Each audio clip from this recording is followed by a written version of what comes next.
My channel ఈరోజు మరొక interesting movie topic ఒకటి తీసుకొచ్చాను. అదేంటో కాదు, నిహారిక కొనిదెల రాకాస సినిమా ఎలా ఉందంటే, కమిటీ కుర్రాలు చిత్రంతో నిర్మాతగా మంచి విజయం అందుకున్న మెగా డాటర్ నిహారిక కొనిదెల ఈ సినిమా ఇచ్చిన ఎంకరేజ్మెంట్తో మానస శర్మను దర్శకురాలిగా పరిచయం చేస్తూ రూపొందించిన చిత్రం రాకాస.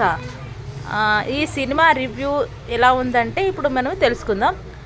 కమిటీ కుర్రాలు చిత్రంతో నిర్మాతగా మంచి విజయం అందుకున్నారు మెగా డాటర్ నిహారిక కొనిదెల. ఆ సినిమా ఇచ్చిన ఎంకరేజ్మెంట్తో మానస శర్మను దర్శకురాలిగా పరిచయం చేస్తూ రూపొందిన చిత్రం రాకాస.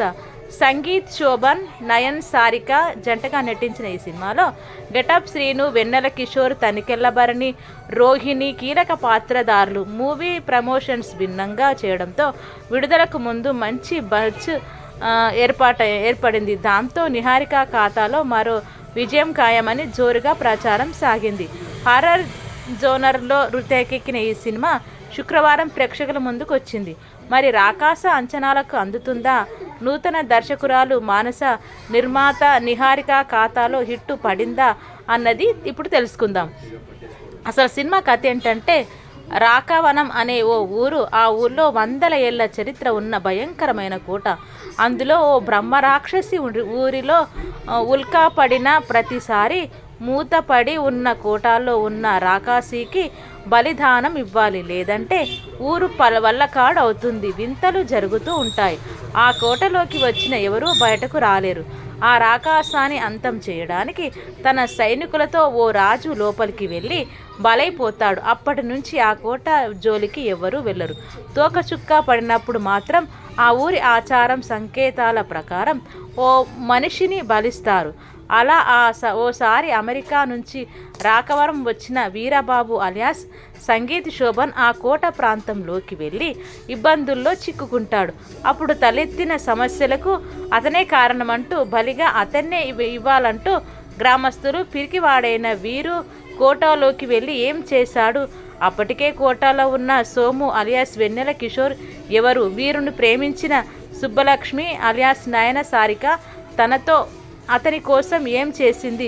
రాకాసి బారి నుంచి వీరు, సోము, సుబ్బు బయటపడ్డారా లేదా అన్నది మిగతా కథ. అసలు విశ్లేషణ ఏంటంటే, హర్రర్ థ్రిల్లర్ చిత్రాలకు ఎప్పుడూ సపరేట్ ఫ్యాన్ ఫాలోవింగ్ ఉంటుంది. అయితే ఈ తరహా కథల్లో కొత్తదనం లేకపోయినా కథనం ఎలా ఉందనేది ప్రధానం. అలాంటి వాటిలో ప్రేక్షకులకు కాస్త ఉత్కంఠ కలిగించే సన్నివేశాలు క్రియేట్ చేస్తూ చాలు చక్కని ఆదరణ లభిస్తుంది. ఈ విషయంలో దర్శకురాలు మానస శర్మ మొదట తడబడిన, ఆ తర్వాత కథను ట్రాక్లోకి తెచ్చేశారు. 1000 ఏళ్ల కోట, దానిలో ఓ రాకాసి అంటూ ఊరికి ఇతివృత్తం చెప్పి కథలోకి తీసుకెళ్లారు.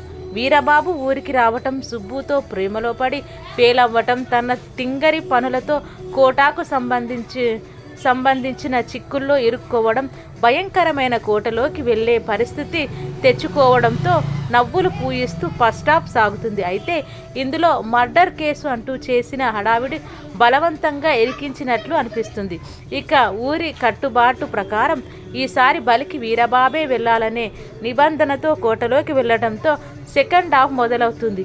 లోపలికి వెళ్ళాక హీరోకి ఎదురైన సమస్యలు, వాటి నుంచి తప్పించుకోవడానికి చేసే ప్రయత్నాలు అలరిస్తాయి.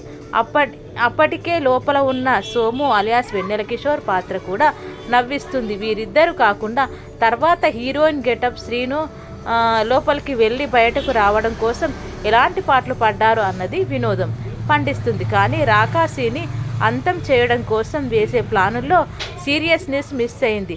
ఆ సందర్భంలో వినోదం పండినప్పటికీ అదంతా కాస్త బలవంతంగానే అనిపిస్తుంది. కోట లోపలున్న బ్రహ్మ రాక్షసుడి ఇతివృత్తం బాగుంది, కానీ ఆ సన్నివేశాలు ఎక్కడా భయం పుట్టించలేదు.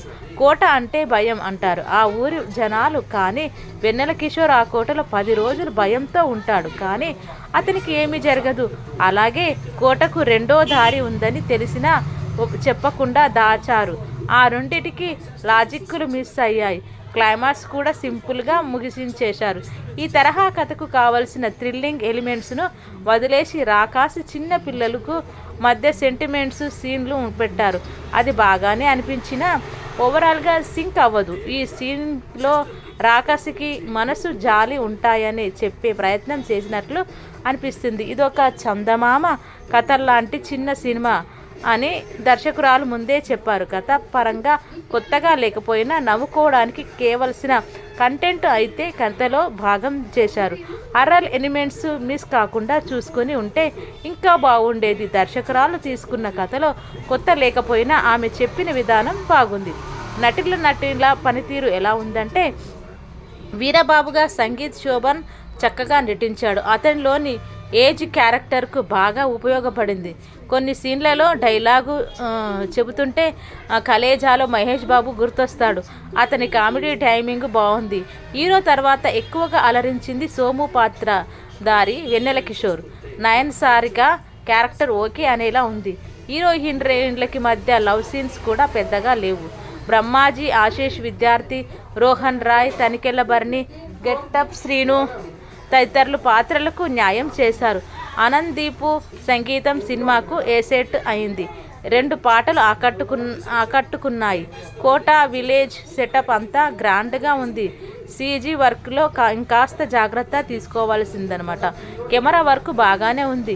Editing okay. కథానుగుణంగా నిహారిక బాగానే ఖర్చు పెట్టారు. ఓ చిన్న కథతో దర్శకురాలు పాస్ అయ్యారనే చెప్పవచ్చు. కామెడీ, హర్రర్, థ్రిల్లర్ ఇష్టపడే వాళ్ళు ఓసారి ఈ సినిమాను చూడొచ్చు అనమాట. సో భయం నాస్తి వినోదం జాస్తి. సినిమాకు చేసిన ట్యాగ్లైన్ ఏంటంటే భయం నాస్తి వినోదం జాస్తి. ఈ సినిమాకు మూవీ రేటింగ్ ఏంటంటే 2.75/5 అంట. ఇదంటే నిహారిక కొనిదెల నిర్మించినటువంటి రాకాస మూవీ రివ్యూ. మరిన్ని మూవీ రివ్యూస్తో మళ్ళీ మీ ముందుకు ఇలాగే వస్తుంటాను. Thank you so much everyone. ఇలాగే నా వీడియోలు చూస్తూ ఉండండి.